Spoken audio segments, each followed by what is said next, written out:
La principal manera en la que nos damos cuenta que una persona que no conocíamos, pero con la que empezamos a platicar, y es una persona latinoamericana con nosotros, y su principal idioma es el español, igual que nosotros, ¿cómo nos damos cuenta que no es mexicano o mexicana? Pues normalmente es por su manera de hablar. Si usa mucho la palabra che y pronuncia la doble L como che, en lugar de caballo dice caballo, y si pronuncia la Y también como che, pues ¿de dónde es? De Argentina, ¿verdad? Y si se come algunas letras y no sabe pronunciar la doble R, en lugar de decir correr, dice colel, ¿de dónde es? De Puerto Rico. Muy bien, conocen muy bien los acentos. Bueno, así como a todos nos distingue nuestra manera de hablar, en el texto que nos ocupa hoy, Dios nos llama a que a todos los que somos discípulos de Cristo nos distinga una virtud en la manera como nos tratamos los unos a los otros. Y esa virtud es la humildad. Pero además de ser un mandamiento específico que Dios nos da en su palabra, la humildad es una de 7 virtudes que por la gracia de Dios han caracterizado a los miembros de las iglesias de Gracia Soberana desde los inicios de nuestra denominación, hace más de 40 años. Y esas virtudes las queremos seguir cultivando y promoviendo, y no para que se hable bien de nosotros, no, sino para que se hable bien de aquel cuyo carácter reflejamos cuando esas virtudes están presentes en nuestra manera de vivir. Y a esas 7 virtudes en Gracia Soberana les llamamos nuestras virtudes formativas. Y son estas: la humildad, el gozo, la gratitud, el aliento, la generosidad, el servicio y la piedad. De hecho, predicamos una serie sobre estas virtudes hace como 2 años y ahí la pueden ver en nuestra página, se llama Lo que somos. Y tan importantes son todas ellas que Dios en su palabra nos da uno o varios mandamientos para que practiquemos cada una de esas virtudes. Pero creo, aunque todas son importantes, creo que por el impacto negativo que su ausencia tendría en las demás, la humildad pudiera considerarse como la más importante de todas. Porque imagínense que sirvamos mucho, o seamos muy agradecidos, o muy gozosos, pero llenos de orgullo, y de arrogancia, y de soberbia. Si no hay humildad, eso echa a perder todas las demás. Ahora, el título de este mensaje es Dios nos llama a tratarnos con humildad.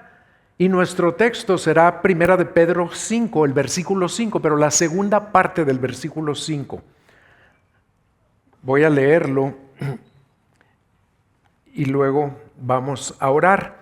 Y de lo que voy a intentar persuadirlos a través de este mensaje es de que Dios nos manda a todos tratarnos con humildad, no solo para darnos más de su gracia, sino para demostrar que lo amamos y para reflejar la belleza de su carácter. Vean cómo dice 1 de Pedro 5, versículo 5, la segunda parte. Y todos revístanse de humildad en su trato mutuo, porque Dios resiste a los soberbios, pero da gracia a los humildes. Señor, necesitamos esa gracia que tú le das a los humildes. La necesitamos todos, todo el tiempo, y yo la necesito más que nadie ahorita mismo para poder comunicar tu palabra de una manera fiel y efectiva y para que todos la recibamos como lo que es tu palabra para con nosotros este día, para creerla, para abrazarla y para ponerla por obra. Espíritu Santo, hazlo Haz lo posible en nuestras vidas. En el nombre de Jesús te lo pedimos. Voy a dividir este mensaje en 3 puntos y el primero es que lo que aquí nos habla Pedro es un mandamiento a tratarnos con humildad, y ese mandamiento es para todos, es un mandamiento para todos en la iglesia, no nada más para algunos.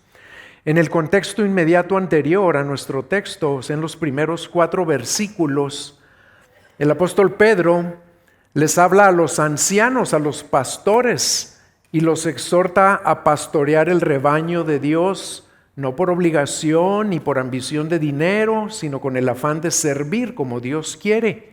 Y también les dice que no sean tiranos con los que están a su cuidado, sino que sean ejemplos del rebaño, y los motiva con la promesa de que cuando aparezca el príncipe de los pastores recibirán una corona inmarcesible de gloria.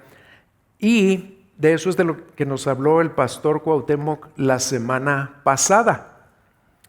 Pero en el texto que nos ocupa hoy, Pedro deja de hablar de cómo debe ser la relación entre los pastores y las ovejas y pasa a hablarnos de cómo deben ser las relaciones interpersonales entre todos nosotros, todo el tiempo.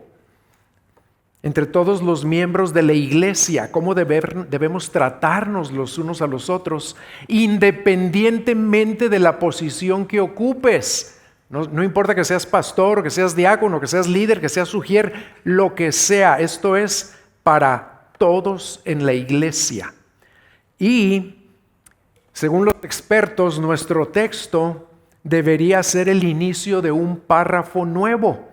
No debería ser la última parte del versículo 5, porque ahí Pedro cambia de tema y empieza con esa palabra. Y todos revístanse de humildad en su trato mutuo.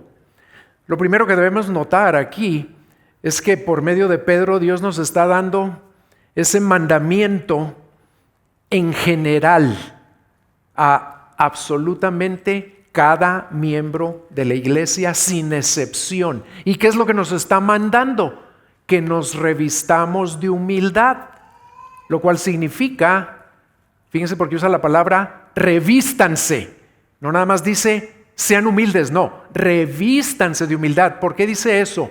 Porque lo que nos quiere decir es que así como la ropa que usamos nos distingue o determina en gran manera nuestra apariencia física, así también la humildad es lo que debe distinguir o caracterizar nuestro trato hacia los demás. La palabra humildad se refiere a una actitud, a una postura de nuestro corazón que pone a los demás en primer lugar, que considera los deseos, las necesidades y las ideas de los demás como más dignas de atención que las nuestras. Y es muy importante entender bien esto y nunca olvidarlo, que la clave para revestirnos de humildad, nuestro trato mutuo, no es estar pensando de nosotros negativamente, porque esa es una idea equivocada que mucha gente tiene. Los humildes son los que siempre están diciendo, yo no valgo nada, yo no sé nada, yo no soy importante, yo nunca he logrado nada que sea relevante. No, eso no es la humildad. Porque el que piensa así, ¿saben qué demuestra? Que está enfocado en él mismo. Y eso es contrario a la manera de pensar que la verdadera humildad produce en nosotros, y eso lo vamos a ver en un momento. La clave es asumir la actitud, la manera de pensar a la que Dios nos llama por medio de Pablo en Filipenses capítulo 2, versículos 3 y 4, la cual está enfocada en los demás, no en nosotros.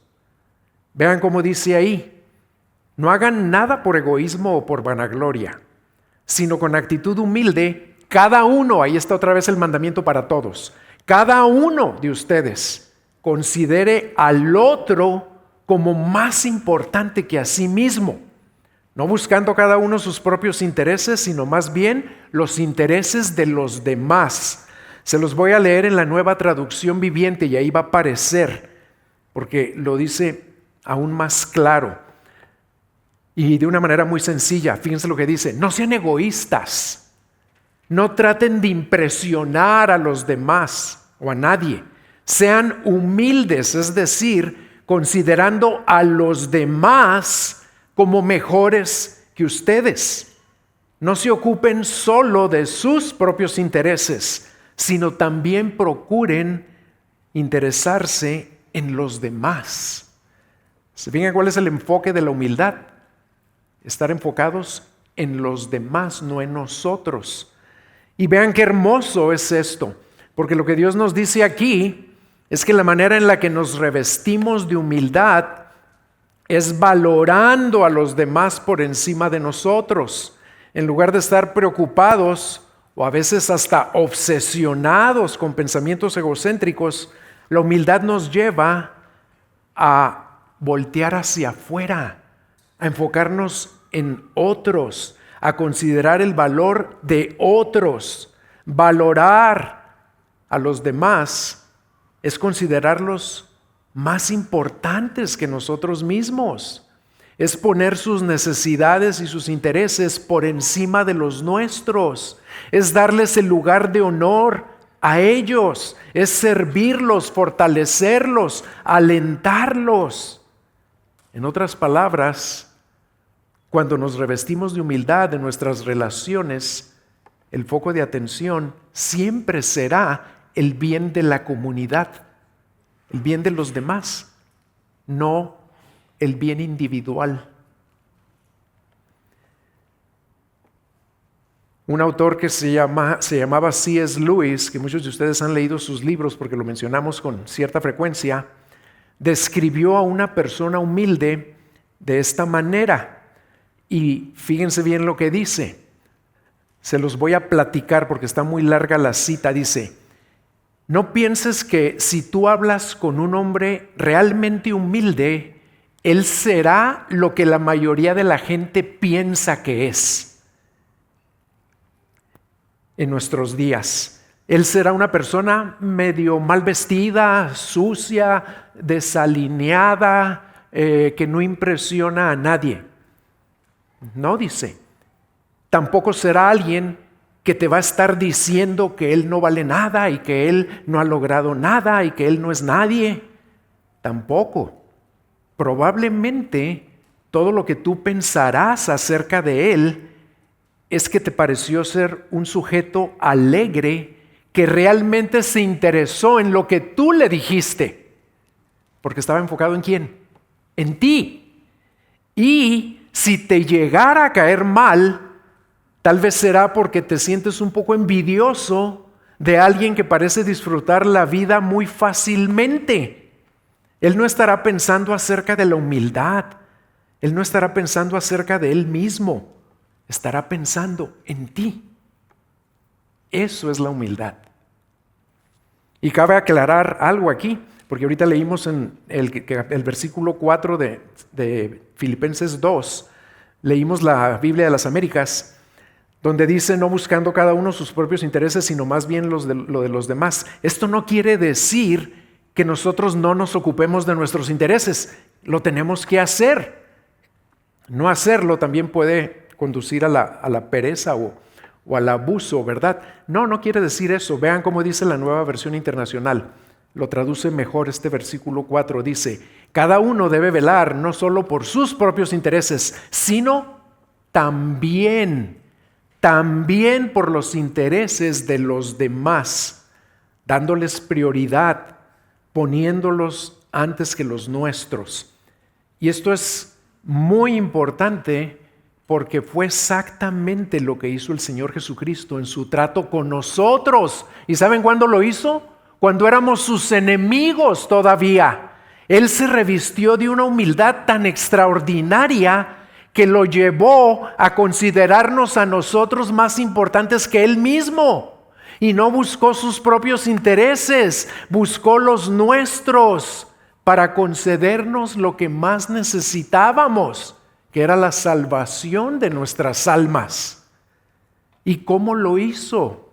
pues el resto de Filipenses 2 o los siguientes versículos, Filipenses 2 del 5 al 11, nos da el ejemplo perfecto de lo que es revestirnos de humildad, de lo que es considerar a los demás más importantes que a uno mismo, de lo que es buscar sus intereses antes que los propios, porque eso fue lo que hizo nuestro Señor Jesucristo. Vean cómo lo dice.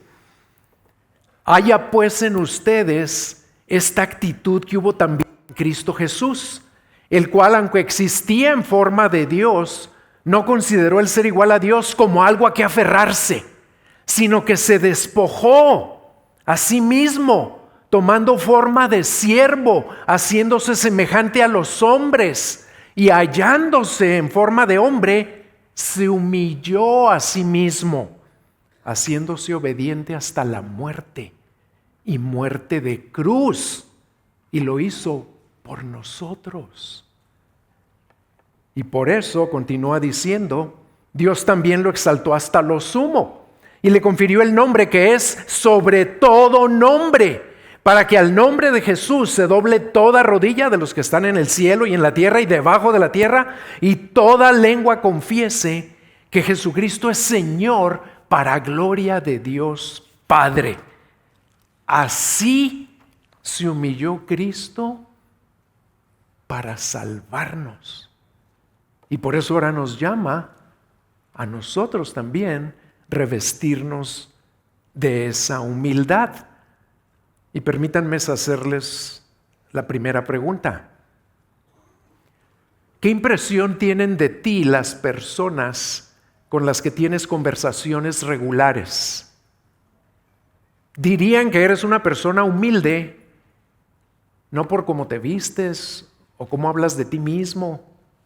No, sino porque sabes escuchar, porque los consideras a ellos más importantes que a ti mismo, porque buscas su bien, porque velas por sus intereses. Pidámosle al Señor la gracia para vivir así cada día más, porque en eso consiste la verdadera humildad. Y eso nos lleva a mi segundo punto. El segundo punto es las razones para obedecer este mandamiento. Y hay muchas razones, pero me voy a concentrar en tres que son las que considero las más importantes. La primera razón nos la da Pedro mismo en la última parte del versículo 5. ¿Por qué Dios nos manda revestirnos de humildad en nuestro trato mutuo? Porque Dios resiste a los soberbios, pero da gracia a los humildes. Y esta es una tremenda advertencia que debemos recordar siempre. Y también debemos reconocer que debido al pecado que aún mora en nosotros, todos, hermanos, todos tenemos una inclinación al orgullo, a la soberbia. Esto llevó a John Stott a escribir lo siguiente en cuanto al orgullo y la humildad. Escuchen esta, y esta sí va a aparecer ahí, esta cita. En cada etapa de nuestro desarrollo cristiano y en cada esfera de nuestro caminar como discípulos de Cristo, el orgullo es nuestro más grande enemigo y la humildad es nuestro más grande amigo. Según los expertos, el orgullo fue el primer pecado, tanto en el caso de los ángeles como en el caso de los seres humanos. Y el orgullo está en el núcleo o en el fondo de todo otro pecado. En otro de sus escritos, John Stott dijo esto: el orgullo es más que el primero de los 7 pecados cardinales. Es en sí mismo la esencia de todo pecado. Y desde la perspectiva de Dios, el orgullo parece ser el más grave pecado o el pecado que Dios más aborrece. Y claro que Dios aborrece todo pecado, pero hay abundante evidencia bíblica, y ahorita les voy a dar 2 ejemplos, que apoya la conclusión de que no hay pecado más ofensivo o repugnante para Dios que el orgullo. Vean parte de esa evidencia bíblica. Proverbios 6, 16 al 19. Aquí Dios nos da una lista de 7 pecados. Escúchenlos, dice: 6 cosas hay que el Señor odia o aborrece, y 7 son abominación para Él. Y esa palabra abominación es muy fuerte. ¿Cuáles son esas 7 cosas? Los ojos soberbios, la lengua mentirosa, las manos que derraman sangre inocente, un corazón que trama planes perversos, pies que corren rápidamente hacia el mal, un testigo falso que dice mentiras y el que siembra discordia entre hermanos. ¿Con qué empezó la lista? ¿Qué fue lo primero que Dios menciona que Él aborrece, que Él abomina? Los ojos soberbios. La Reina Valera dice los ojos altivos, el orgullo, la arrogancia. Y otra evidencia bíblica está en Proverbios 16:5. Vean cómo lo dice ahí, y es Dios hablando. Es la palabra de Dios. Abominación al Señor es todo el que es altivo de corazón. Ciertamente no quedará sin castigo. Vuelve a usar esa palabra tan fuerte. Abominación es para el Señor el arrogante, el soberbio, el orgulloso. En toda la Biblia no hay lenguaje más duro que este en contra de algún pecado. Y por lo tanto no podemos sobreestimar o exagerar lo profundamente que Dios detesta y aborrece el orgullo. ¿Y por qué creen que lo aborrece tanto?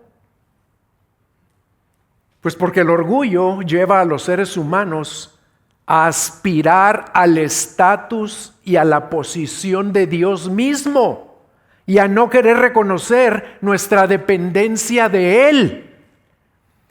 Un autor que se llama Charles Bridges lo resume así. Dice: el orgullo levanta el corazón, lo pone en contra de Dios y contiende con Él por la supremacía, lo cual es algo absurdo. Nosotros, criaturas absolutamente insuficientes, cuando somos orgullosas, es como si le dijéramos a Dios: quítate, yo me pongo en el trono del universo. Así nos comportamos. Esa es la actitud que invade nuestro corazón cuando actuamos con orgullo y con arrogancia, aunque no salgan esas palabras de nuestros labios. El orgullo es más horrible de lo que pensamos. Es una actitud de autosuficiencia e independencia hacia Dios y de autojusticia y superioridad hacia los demás. Y puede asumir muchas formas, pero tiene solo una meta. ¿Y saben cuál es? La glorificación del yo. La persona orgullosa busca glorificarse a sí misma y no a Dios, robándole a Dios el honor y la gloria que solo Él es digno de recibir. Así que no nos sorprenda entonces por qué Dios aborrece tanto el orgullo. Dejemos que esta tremenda verdad, hermanos, penetre hasta lo más hondo de nuestros corazones. Y no nada más que penetre ahí, sino que el Espíritu Santo la use para llevarnos a aborrecer el orgullo nosotros también. Pero no nada más aborrecerlo. ¿Saben cómo? A aborrecerlo con la misma intensidad con la que Dios lo aborrece. Y nosotros no lo podemos llevar a cabo. Tiene que ser una obra del Espíritu en nosotros.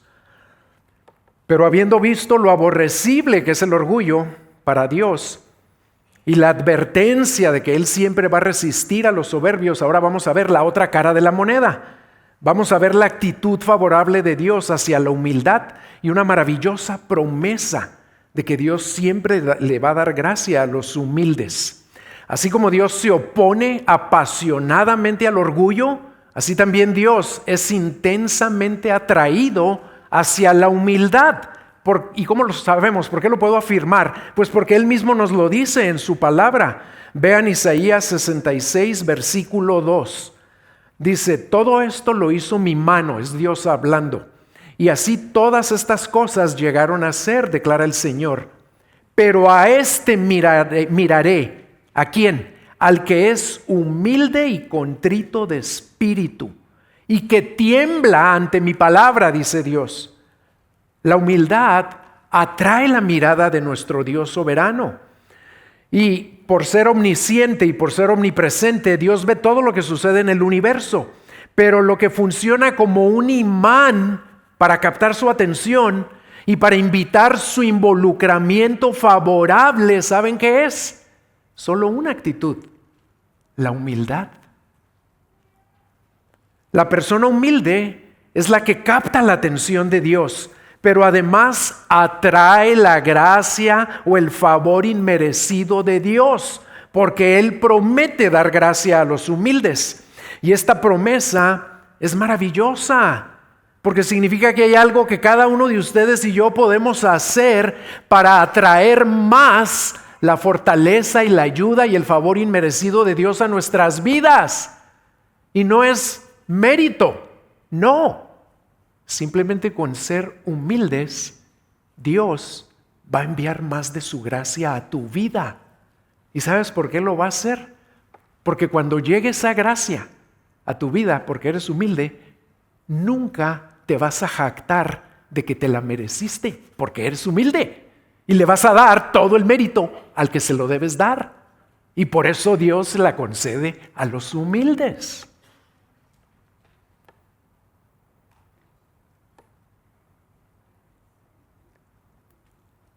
Revestirnos de humildad en nuestro trato mutuo tiene consecuencias maravillosas. ¿Por qué? Porque en primer lugar, nuestra motivación al ser humildes es glorificar a Dios, no llamar la atención a nosotros mismos. Y por eso Dios promete que siempre va a extender su favor. Siempre va a derramar más de su gracia al hombre o a la mujer humilde que quiere hacer su voluntad. Y aquí les hago otra pregunta.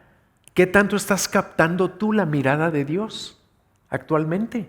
¿Qué tanto estás atrayendo su favor inmerecido a tu vida?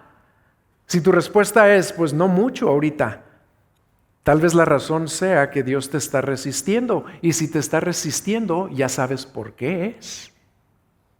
Él resiste a los soberbios. Y tal vez no te has dado cuenta de que en alguna área de tu vida estás tratando a alguien en lugar de revestido de humildad, revestido de orgullo. Pídele al Señor, pídele al Espíritu Santo que te muestre si hay personas a tu alrededor a quienes estás tratando no con humildad, sino con orgullo, porque eso es lo que está haciendo que Dios te resista. Y la segunda razón por la que debemos revestirnos de humildad en nuestro trato mutuo es porque amamos a Dios y ese amor nos mueve a guardar sus mandamientos. Esto ya lo hemos dicho en otros mensajes, pero siempre es importante recordarlo, repasarlo. Esta conexión entre nuestro amor por Dios en respuesta a su amor por nosotros y nuestra obediencia a su palabra se repite a lo largo de toda la Biblia, tanto en el Antiguo como en el Nuevo Testamento.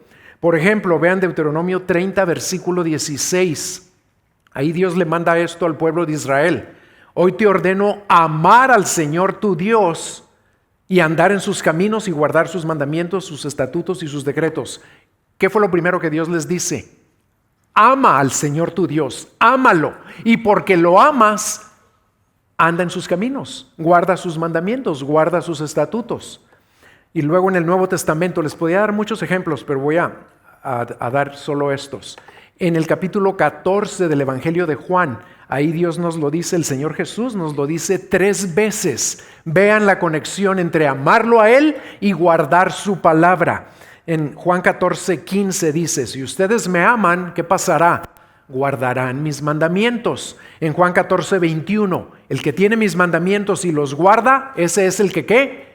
El que me ama. Y en Juan 14, 23, una vez más, Jesús le respondió, si alguien me ama, guardará mi palabra. Cuando el Señor es nuestro primer amor, obedecer sus mandamientos es no solo nuestra más alta prioridad, ¿saben qué es también? Nuestro deleite.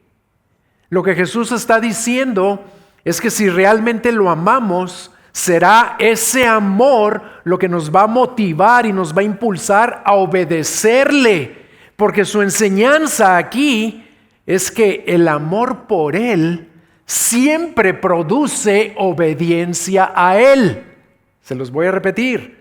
Cristo aquí nos está diciendo y nos está enseñando y nos está repitiendo 3 veces que el amor por Él siempre produce obediencia a Él. ¿Y por qué es importante saber esto? Porque es posible es posible obedecerlo sin amarlo. Pero no es posible amarlo sin obedecerlo. ¿Y saben quién es un ejemplo de lo primero? Un ejemplo de personas muy religiosas que lo obedecían, no totalmente, claro. Lo obedecían en muchas áreas de su vida, pero no lo amaban. Los que lo mataron, los fariseos y los sacerdotes y los escribas. Por eso debemos darle siempre la prioridad a lo que Dios dice que le demos la prioridad, que es a amarlo. Porque si se la damos a obedecerlo, pudiéramos llegar a caer en obedecer sin amar.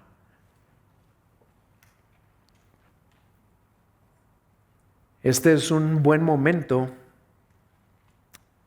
para preguntarnos qué es lo que nos motiva, lo que nos impulsa a obedecer los mandamientos que Dios nos da en su palabra.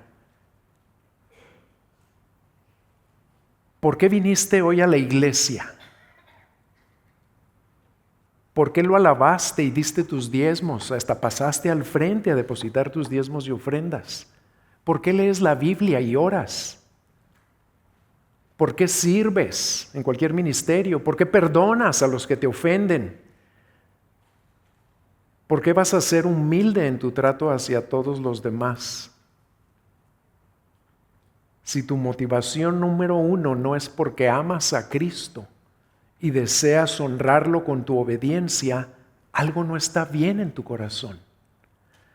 Pídele al Espíritu Santo que quite de tu corazón cualquier otra motivación y que tu obediencia sea siempre una respuesta de amor al amor con el cual Él te amó a ti primero. Como lo dice Bryan Chapell en uno de sus libros, vean qué hermosa cita, y aquí va a aparecer también. Dice, la verdadera obediencia es siempre una respuesta de amor. ¿Una respuesta de amor a qué? A la gracia de Dios, o sea, al amor de Dios, en lugar de un vano intento por ganárnosla. Mediten en esa frase un momento. La verdadera obediencia es nuestra respuesta de amor a la gracia que Él nos ha concedido cuando no la merecíamos, en lugar de un intento por merecerla. Y la tercera razón por la que Dios nos llama a revestirnos de humildad en nuestro trato mutuo es porque Cristo nos llama a reflejar su carácter manso y humilde. El Señor Jesucristo nos redimió y rompió el dominio del pecado en nuestras vidas para que nosotros queramos y podamos negarnos a nosotros mismos, tomar nuestra cruz cada día, seguirlo a Él, reflejando cada vez más su carácter y sobre todo la principal característica después del amor, que es la humildad. Y por eso es que en Mateo 11, 28 al 30, Cristo mismo nos llama no solo a venir a Él cuando estamos trabajados y cansados, sino también a aprender de Él específicamente esa cualidad esencial de su carácter, que es la humildad. Lean conmigo estas hermosas palabras con las que el Señor Jesús nos llama a venir a Él y promete darnos el descanso que nuestras almas anhelan. Vean cómo lo dice: vengan a mí todos los que están cansados y cargados, y yo los haré descansar. Tomen mi yugo sobre ustedes y aprendan de mí. ¿Aprendan qué? Que yo soy manso y humilde de corazón, y hallarán descanso para sus almas, porque mi yugo es fácil y mi carga ligera. Noten que el Señor Jesús no nos llama a venir a Él para aprender cómo evitar cansarnos demasiado, o para aprender cómo renovar nuestras fuerzas por nosotros mismos. No, nos llama a venir a Él para hallar nuestro descanso al aprender a ser como Él. ¿En qué área de carácter específicamente? En cuanto a su mansedumbre y su humildad. De tal forma que nuestras vidas reflejen cada vez más el carácter manso y humilde de Cristo. Y todo esto va a contribuir a que en nosotros se vuelva una realidad creciente el pasaje de Gálatas 2:20, que nos recuerda lo que ya sucedió en nuestras vidas. Cuando venimos a Cristo, cuando aprendemos de Él, cuando dejamos que su carácter se refleje en nosotros, estamos viviendo Gálatas 2:20. Vean cómo dice: con Cristo he sido crucificado, y ya no soy yo el que vive, sino que Cristo vive en mí. Y la vida que ahora vivo en la carne, la vivo por la fe en el Hijo de Dios, el cual me amó y se entregó a sí mismo por mí. Dicho de otra manera, el Señor Jesucristo no nos salvó solamente para que nuestros pecados fueran perdonados y para llevarnos a pasar la eternidad con Él en el cielo después de morir.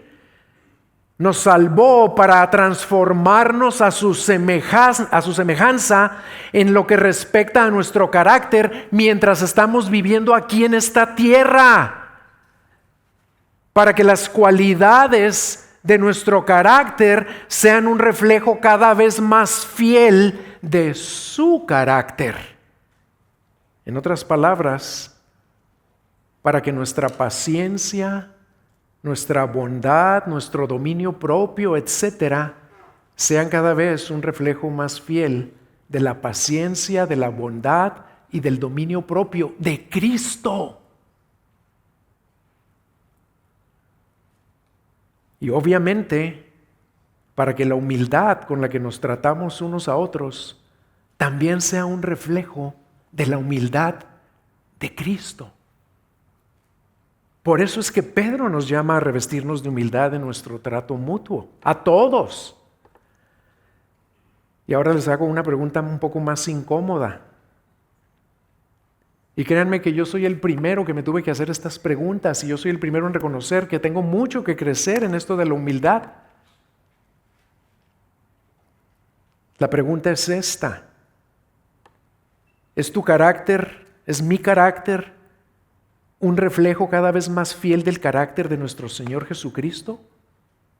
Sobre todo en cuanto a la humildad con la que nos debemos tratar todos unos a otros.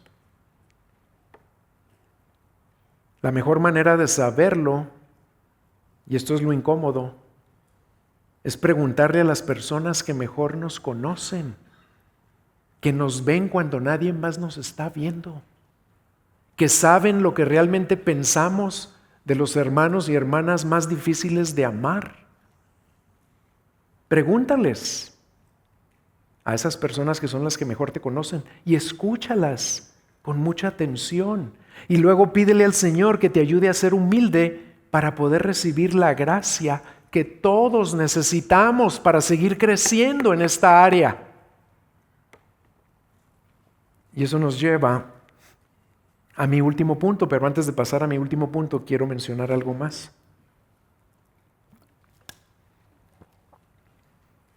Permítanme dirigirme por un momento a las personas que están presentes aquí y que no le han entregado sus vidas a Cristo, porque en un auditorio grande siempre hay personas, algunas de ellas hasta vienen con cierta regularidad y nos da mucho gusto que asistan a la iglesia, siempre serán bienvenidos, nos alegra que estén aquí, pero siempre hay algunos que no le han entregado su vida a Cristo todavía.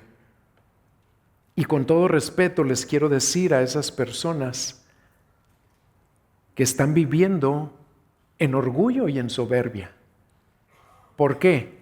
Porque están viviendo como si no necesitaran desesperadamente a Cristo, como si no necesitaran que les conceda la gracia más urgente en sus vidas para que los perdone y los transforme y los justifique y los reconcilie y los adopte.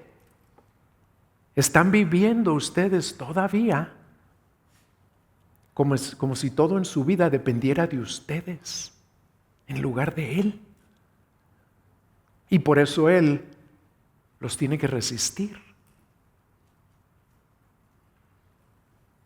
Y ojalá no mueran así, porque si mueren así, van a tener consecuencias eternas, soportando la ira de Dios, porque rechazaron su amor, rechazaron la gracia, rechazaron lo que Cristo vino a hacer, que acabo de leer ahorita, que se humilló, se despojó, dejó el cielo y se hizo hombre para venir a pagar por sus pecados. Y ustedes lo siguen rechazando eso, si no le han entregado su vida a Cristo. Háganlo hoy mismo. Se los suplicamos por amor a Cristo. Y vamos al punto número 3. Maneras prácticas para cultivar la humildad en nuestro trato mutuo. Les voy a mencionar, hay muchas, pero les voy a mencionar 4 maneras. Y la mayoría de estas están en un libro que escribió uno de nuestros fundadores, C.J. Mahaney, que se llama La humildad, la verdadera grandeza. Y yo le agregué unas cosas y le hice algunos cambios. Pero vean qué podemos hacer para crecer en revestirnos de humildad. Lo primero es aprender a identificar evidencias de gracia en los demás. ¿Por qué? Porque la humildad, ya dijimos que siempre está enfocada en los demás. ¿Y a qué se refiere esto de identificar las evidencias de gracia? Se refiere a ser intencionales en buscar o notar maneras en las que Dios está obrando en las vidas de otras personas. Y no piensen que eso se aplica solo a personas muy piadosas o a personas que saben mucho, que estudian mucho, que han crecido mucho. No, eso se aplica a todos. ¿Por qué? Porque el Señor siempre está obrando en las vidas de todos, incluyendo las vidas de aquellos que tal vez sean los más inmaduros ahorita. ¿Saben cuál es el mejor ejemplo de esto? Nos lo da el apóstol Pablo en su primera carta a los Corintios, en los primeros 9 versículos. Pablo identifica la gracia de Dios obrando en los Corintios, a pesar de que esa era la iglesia más emproblemada de todo el Nuevo Testamento. Eran unos tremendos los Corintios, y ustedes lo escucharon cuando predicamos esa serie. Nada más para darles una idea de cómo eran. Siempre se estaban peleando entre ellos. Tenían ahí a personas que cometían inmoralidad sexual peor que la de los paganos. Cuando se juntaban para celebrar la cena del Señor, se emborrachaban. Eran tremendamente inmaduros. Pero vean el afecto con el que Pablo se dirige a ellos en el versículo 4. Les dice: siempre doy gracias a mi Dios por ustedes. ¿Por qué da gracias? Siempre. Por la gracia de Dios que les fue dada en Cristo Jesús. A una iglesia que distaba mucho de ser fuerte, Pablo le dice en el versículo 8, Él también los confirmará hasta el fin, para que sean irreprensibles en el día de nuestro Señor Jesucristo. Pablo tiene plena confianza en cuanto al futuro de esa iglesia tan problemática. ¿Y saben qué es lo más maravilloso? Que tiene plena confianza en cuanto a tu futuro y mi futuro, si tú ya le entregaste tu vida a Cristo. No importa cuáles sean los problemones que estés enfrentando ahorita. ¿Y por qué tiene esa confianza Pablo? Vean cómo lo dice en el versículo 9. Porque fiel es Dios, por medio de quien fueron llamados a la comunión con su Hijo Jesucristo nuestro Señor. Por esa fidelidad de Dios, nosotros también debemos tener plena confianza en cuanto al futuro de todos nuestros hermanos en la fe. Y eso nos llevará a identificar las evidencias de gracia que veamos en sus vidas.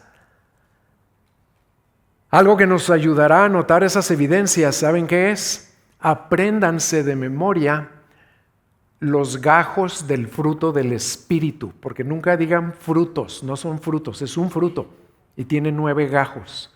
¿Y cuáles son esos gajos? Amor, gozo, paz, paciencia, benignidad, bondad, fe, mansedumbre, templanza. Apréndanse esas 9 cosas y estén atentos a verlas en las vidas de los demás. Cuando veas a una persona actuar con amor hacia otro, cuando veas a una persona tener paciencia contigo, cuando veas a una persona estar dándole gracias a Dios, díselo. Díselo, porque ahí vas a estar notando una evidencia de gracia en su vida, porque esa gratitud o ese gozo o esa paciencia que ves en él, ¿quién crees que la está produciendo? El Espíritu Santo en él. Hay que verla y mencionarla, y eso va a ayudarte a crecer en humildad porque te estás enfocando en los otros y lo va a alentar a él. Y de hecho, ese es mi segunda práctica que les quiero dar. Otra manera en la que podemos crecer en revestirnos de humildad es alentándonos los unos a los otros. Y la principal manera de llevar a cabo eso es con nuestras palabras.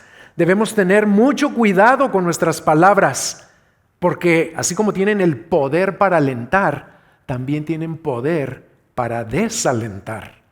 Vean cómo dice Proverbios 18:21.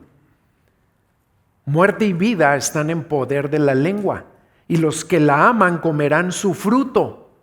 Fue Dios mismo quien le otorgó a esa fuerza y esa significancia a nuestra comunicación verbal.